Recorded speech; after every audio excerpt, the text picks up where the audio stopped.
सर्वप्रथम परम आदरणीय जिला विद्यालय निरीक्षक महोदय, सम्मानित योग गुरु, सम्मानित प्रधानाचार्य एवं सम्मानित गुरुजन एवं सभी भाइयों और बहनों, आप सभी को मेरा नमस्कार। मैं अक्षय प्रताप सिंह, रफी अहमद किदवई इंटर कॉलेज का छात्र, आप सभी के सम्मुख अपने कुछ विचार प्रस्तुत करने जा रहे हैं।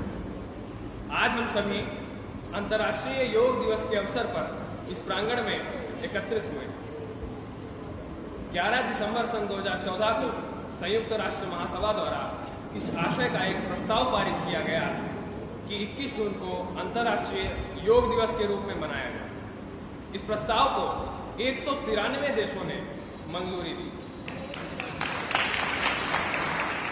और तब भारतीय संस्कृति, भारतीय वेद और शास्त्रों का एक अनमोल रत्न योग और योग विज्ञान पूरे विश्व के सम्मुख प्रकाश में आया और आज पूरे विश्व ने योग के महत्व को स्वीकार किया।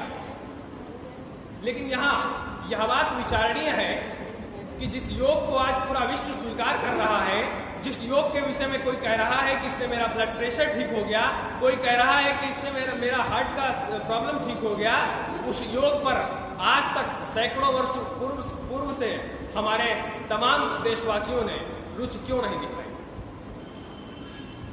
आज हम योग के प्रति जितना जागरूक हैं, क्या उतना ही जागरूक हम 2014 से पहले भी थे? नहीं। और केवल यह योग के विषय में ही बात नहीं है, हमारी संस्कृति, हमारे वेदों, हमारे शास्त्रों के प्रति हम सर्वथा उदासीन ही हैं। आज कक्षा 10 में पढ़ने वाला छात्र अमोनिया गैस बनाना जानता है, मीथेन गैस बनाने की विधि उसको पढ़ा दी जाती है, लेकिन अपने चरित्र बनाने की विधि और भारतीय संस्कृति को समझने का कोई भी तरीका उसको बताया नहीं जाता। आज पाश्चात्य संस्कृति की दौड़ में हम इतने अंधे हो चुके हैं कि अपनी उस संस्कृति, अपने वेदों, अपने शास्त्रों की गरिमा को भूल चुके हैं। आज भले हम योग के प्रति जागरूक हो रहे हो, आज भले योग को पूरा विश्व सराह रहा हो, लेकिन क्या योग आज ही जन्मा? नहीं।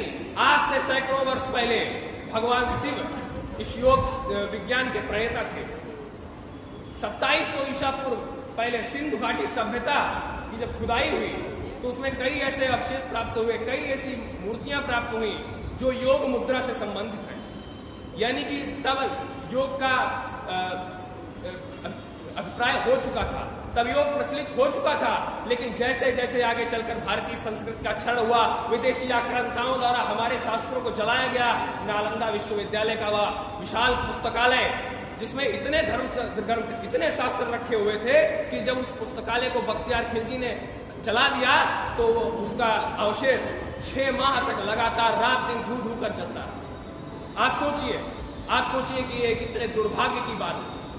और एक शोध में ये सामने आया है कि इस दुर्घटना में भारतीय संस्कृति के 90% ऐसे ग्रंथ विलुप्त हो गए, ऐसे ग्रंथ नष्ट हो गए जो आज भारत को विश्व गुरु बना सकते। आज जो दादागिरी अमेरिका दिखाता है, आज जो दादागिरी चीन दिखाता है, आज जो पूरे विश्व पर अमेरिका का वर्चस्व है, आज जब अमेरिका अगर कह देता है ईरान से तेल नहीं खरीदना है तो हम नहीं खरीदते हैं, आज जब चीन के साथ हम आयात बंद करने की स्थिति में नहीं है, तब हमें उन शास्त्रों को, उन पुस्तकों के महत्व को याद करना पड़ता है कि शायद उनमें भी कई ऐसी बातें होंगी, कई ऐसे विज्ञान होंगे, कई ऐसी टेक्निक्स होंगी जिनके आधार पर हम विश्व गुरु हो सकते हैं।